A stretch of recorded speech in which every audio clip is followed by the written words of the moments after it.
Oh, I guess the stool isn't that sturdy. No. The beauties of youth men. All right, wow. It's a small group tonight. Yeah, don't be discouraged, Kurt. I guess there's like 7 children in the children's program tonight. Actually, no. I was like, it's a small group. That's all right. I'm okay. I'm okay with a small group. That's great. How's it going, guys? It's been a while since a junior high teaching lesson, right? Yeah. I think it's the first time I've ever done it too. It's good to see some of the guys from junior high Sunday school here. I have some familiar faces, and some of you guys know me. If you don't know me, my name is Curtis. Just real quickly, just so you guys don't know who this stranger is standing in front of you, you might have seen randomly the past few months. My name is Curtis. I used to go to this youth group. Actually grew up in upstate New York, so in the mountains, not in the city. They are very, very different. Lived there for first 12 years of my life, and then my family moved down here to Jersey. My dad became one of the pastors here. So I was brand new to the youth group in 7th grade. And in 7th grade, that's actually when Pastor Jack came, and he started as a youth pastor. So it's pretty cool. My first time ever in a youth group, and I had Pastor Jack as my youth pastor all the way through.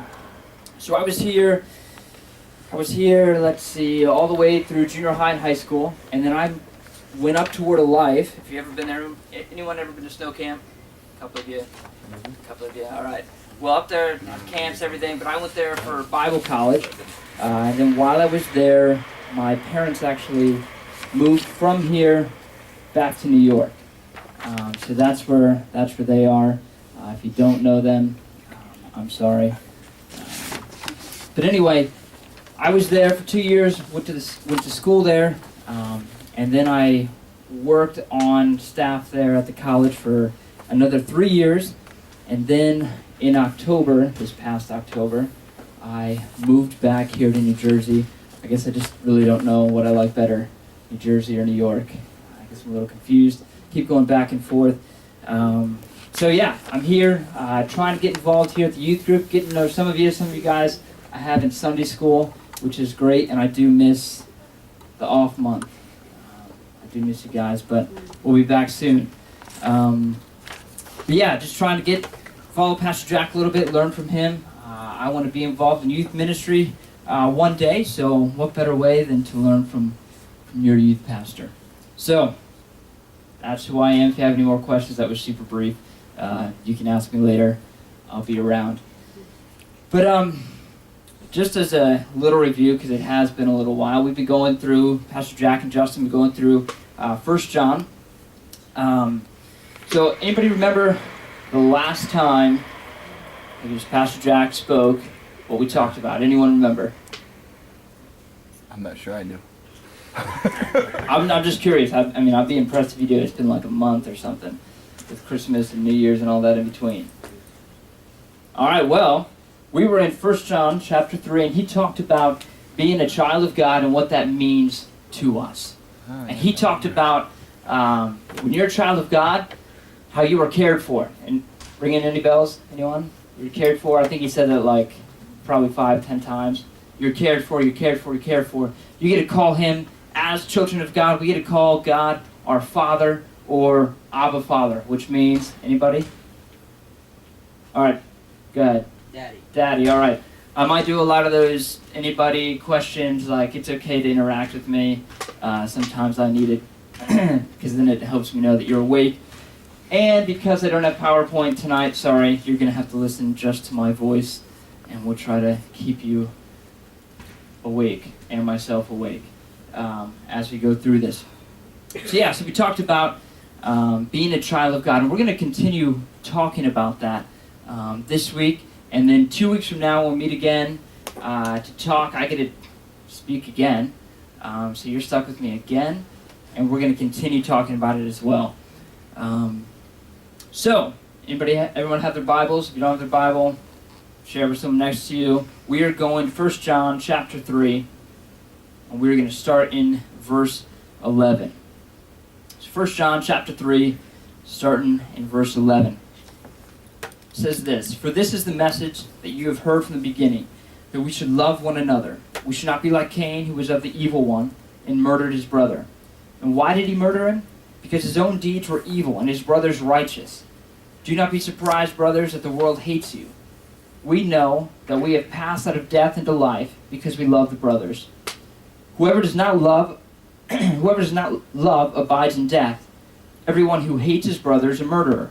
And you know that no murderer has eternal life abiding in him. By this we know love, that he laid down his life for us, and we ought to lay down our lives for our brothers. But if anyone has the world's goods and sees his brother in need, yet closes his heart against him, how does God's love abide in him? All right, so that's what we're talking about tonight. I want you to, if you still have your Bibles open, go back to verse 16. That first phrase is kind of going to be our key verse for this week and next week. John says, by this we know love, that he laid down his life for us. We're going to be talking about the differences between a child of God and, it sounds a little weird when we say it. I know it, as I was even going through the lesson and said it out loud, I was like, oh man, I hardly ever say that. A child of the devil. All right? How many of you heard that phrase before? Child of the devil. Don't use it very often. Normally child of God, ignore the other one. But if you look in verse 12, when he's talking about Cain, he said, who was of the evil one? That actually could be said, some of your translations might even say, child of the devil or child of the evil one. So we're going to be talking about the differences between that. Or in other words, a believer and an unbeliever. But I like how John uses the illustration of a child of someone. And I actually have a video that I'm going to show. Got it. I'm getting it. Coming. Yeah, hopefully we get it, because I don't want to try to act it out, because it wouldn't be good. Good sound.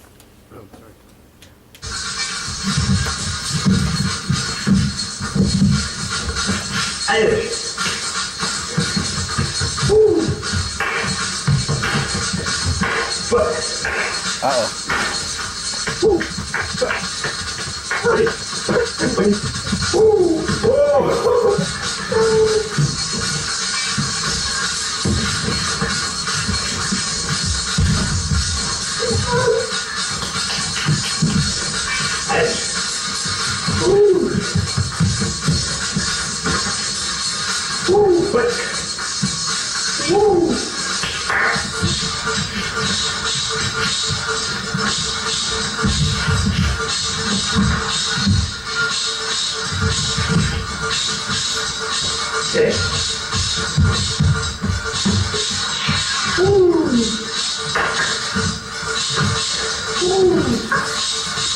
Yeah.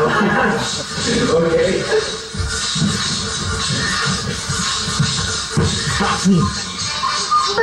Anh nghe ơi.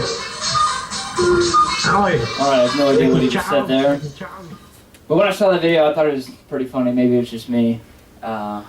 Maybe you guys didn't think it was that funny. But it illustrates the point of being a child of someone. If you watch him, the baby's just in love with his dad, in love what his dad is doing. Can't believe his eyes. So much to the point where he wants to do it. And if you notice the kids, he's not that good. He normally does one move, and that's run in place. But he's trying to be just like his dad. If you notice, there's a couple points where his dad gets down, does a pretty cool move on the ground. Then he tries to get down and freezes with one leg up, trying to be like his dad. Or if you notice, his dad, every time it's his son's turn, he points to him, right? Let him know it's his turn. So then right there at the end, the kid's doing his move and then points to his dad. So it's kind of this cool little thing. You see that a child naturally wants to be like their dad. That's how it is. I don't know. I don't have any kids, not married, so I don't know how that is. But I'm sure Pastor Jack and Steve and Paul, you guys know how it is. A child wants to be like their dad. And that's how it is. But it's not just a desire to be like their dad. They also have characteristics like their dad. So they may look like them. They may sound like them, the way they talk, different mannerisms. Believe it or not, I am actually the tallest Schenke. And I know I'm pretty tall. Actually, Jake, stand up real quick. Come here. Jake, how old are you? 14. 14. I'm 24.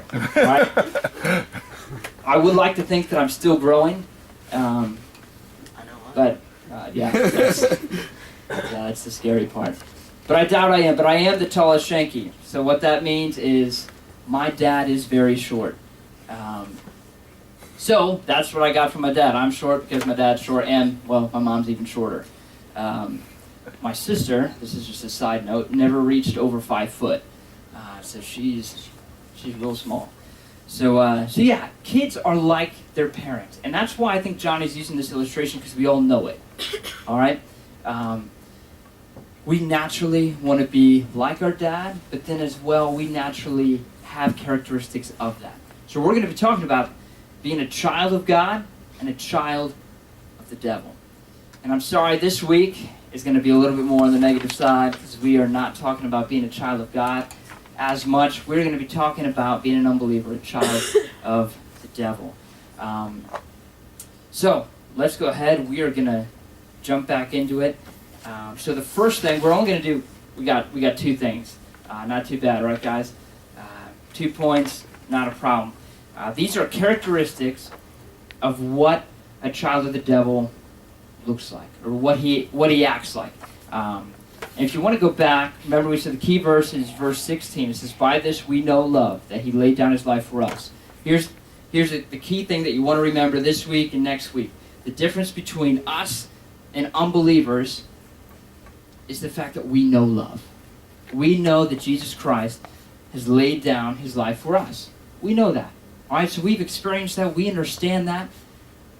And that's what makes us a child of God. So we know that. They do not. And so because they don't, here's some things that they are known for because of their father. So, verse 12, we're going to read it again. It says, "We should not be like Cain, who was of the evil one and murdered his brother." And why did he murder him? Because his own deeds were evil and his brother's righteous. So the first thing is that a person who is a child of the devil has a hatred to what is right, and then ultimately to one who stands against or stands for righteousness. All right, so that's a hatred toward what is right, and then to one who stands for righteousness. And we see that in verse 12 in Cain. Anybody remember the story? Anybody want to give me a quick synopsis of the story? Anybody? Cain and Abel. Anybody remember the story? Jake? Abel and Cain both give sacrifices to God, and he likes God accepts Abel's sacrifice, and he doesn't accept Cain's. So Cain gets jealous of Abel and kills him. Yeah, that's right. Actually, I'm going to read real quick the story. Jake, you got it. It's Genesis 4:3-8. It says, "In the course of time, Cain brought to the Lord an offering of the fruit of the ground, and Abel also brought of the firstborn of his flock and of their fat portions. And the Lord had regard for Abel and his offering, but for Cain and his offering he had no regard. So Cain was very angry, and his face fell. The Lord said to Cain, 'Why are you angry? And why is your face fallen? If you do well, will you not be accepted? And if you do not well, sin is crouching at the door. Its desire is for you, but you must rule over it.' Cain spoke to Abel his brother, and when they were in the field, Cain rose up against his brother Abel and killed him." So what happens is God sets up this idea of what sacrifice and what worship should look like. And he has a reason for setting it up this way. We're not going to get into all the detail of it tonight. But basically Cain was like, no, I'm going to do it my way. So he brings his own sacrifice the way that he wanted to. And God was like, no, man, I told you how to do it, and you didn't do it, so I'm not going to accept it. And then Abel, who followed and was obedient, the Lord accepted it. So Cain became super angry. But notice, Cain doesn't get angry at, himself for not following what God had asked him to do. No, he gets angry at his brother because his brother followed the rules. His brother was obedient. So he became so angry and so hateful that ultimately he murdered his brother. Kind of to that point, the murder part is all that hatred. It's like murder is the ultimate end to that. The ultimate action that you can put towards someone that you hate is murder, and that's what he ended up doing. So, I'm going to ask you guys, think about this. Think about somewhere else in the Bible. See if anyone can get this. And there are multiple ones. Thinking of one where someone was angry at someone who was righteous, became super angry, was jealous, and then ultimately put him to death. Anybody think of it? They were very angry, they were jealous at someone who was just being righteous. Yeah. Jesus? You got it. You got it. Sunday school answer works here. Alright? Jesus and the Pharisees, right? Jesus comes on the scene and he starts preaching, sharing the truth, and the Pharisees are now getting less and less people. The Pharisees are maybe, they look bad. They're not getting the attention they once had. And so they get super jealous of what Jesus is doing, and we know that Jesus was without sin, right? So he was doing nothing wrong, but the Pharisees were super angry at him. So what did they end up doing? What did the Pharisees end up doing? Yeah. They ended up killing him. John 8:44, you guys don't have to turn there. I'll just read it to you. This is Jesus talking to the Pharisees. He says, "You are of your father the devil, and your will is to do your father's desires. He was a murderer from the beginning and has nothing to do with the truth, because there is not truth in him. When he lies, he speaks out of his own character, for he is a liar and the father of lies." All right, this is exactly what we're talking about. Jesus calls out the Pharisees and says, "You are acting just like your father. The same character of your father is seen right in you." And that's exactly what we saw in Cain.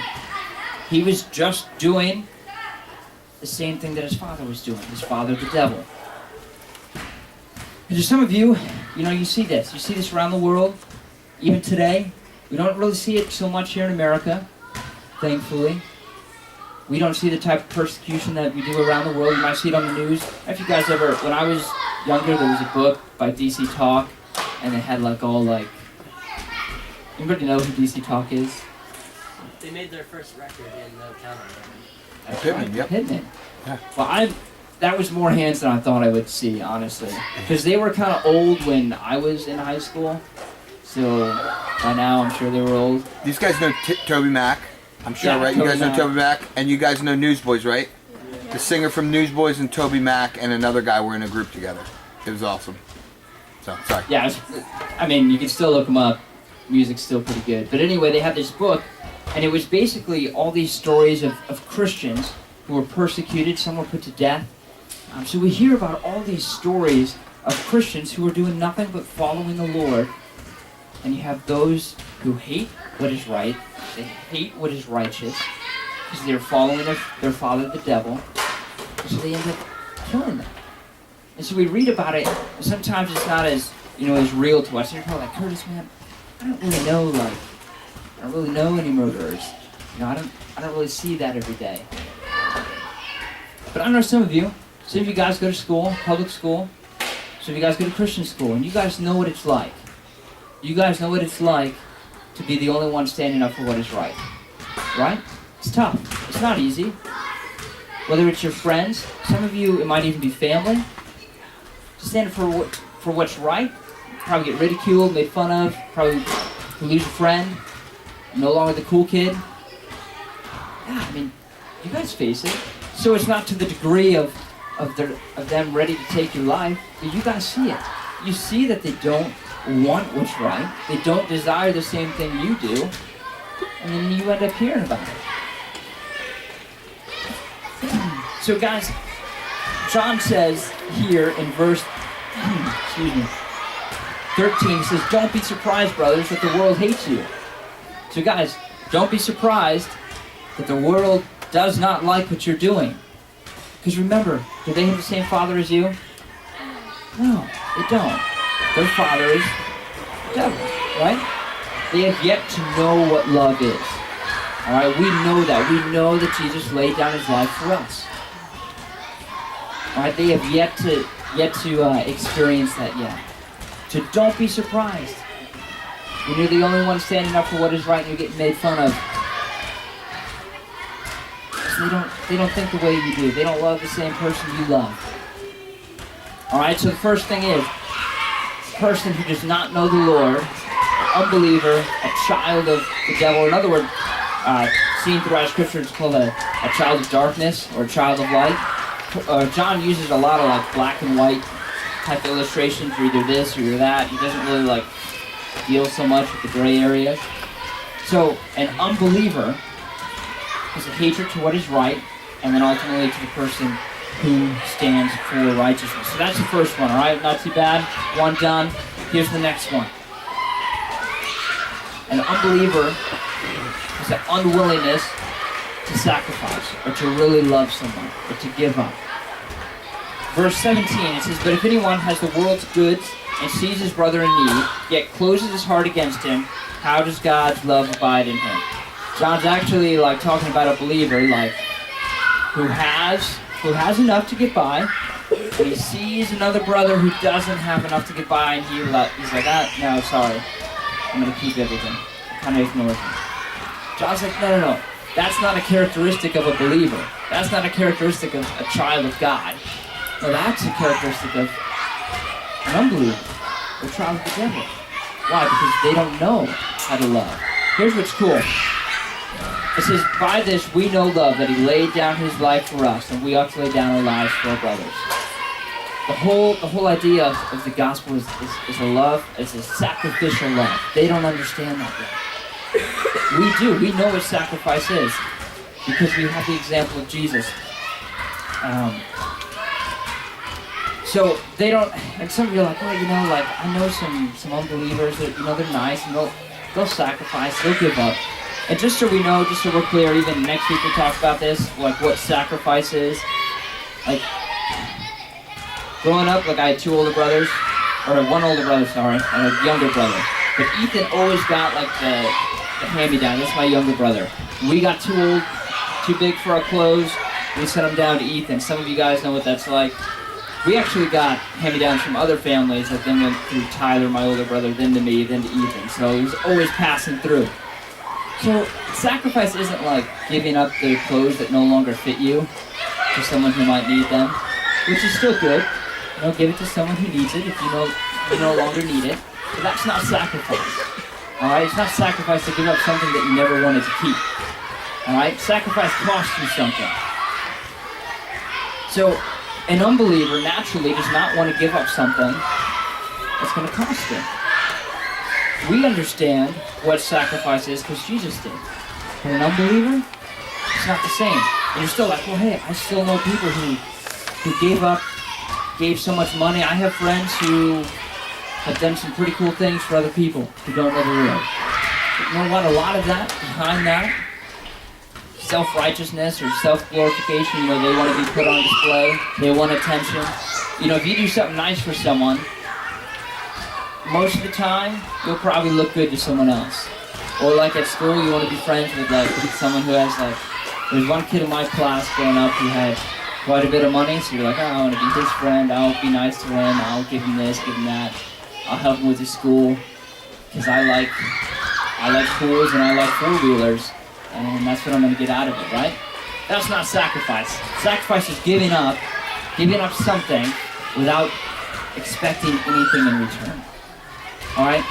And you read in Hebrews, chapter 11, verse 6, it says, "And without faith it is impossible to please him. For whoever would draw near to God must believe that he exists and that he rewards those who seek him." So guys, without faith, it's impossible to please God. So no matter what these guys, unbelievers, children of the devil, children of the darkness, who are still in sin, even though they may do good things, it is impossible, no matter what they do, to please God without faith, without putting their trust in Jesus Christ. It is impossible to please him. And even the Pharisees, remember we talked about them? I mean, were they good people? Were they morally good people? Yeah, they did good things, right? They did a lot of good things. They had a lot of rules to follow too, right? So to other people, they looked good, right? Right? Oh, still awake? All right, there we go. So they looked good, but were they good? Oh. Jesus, you saw what he said.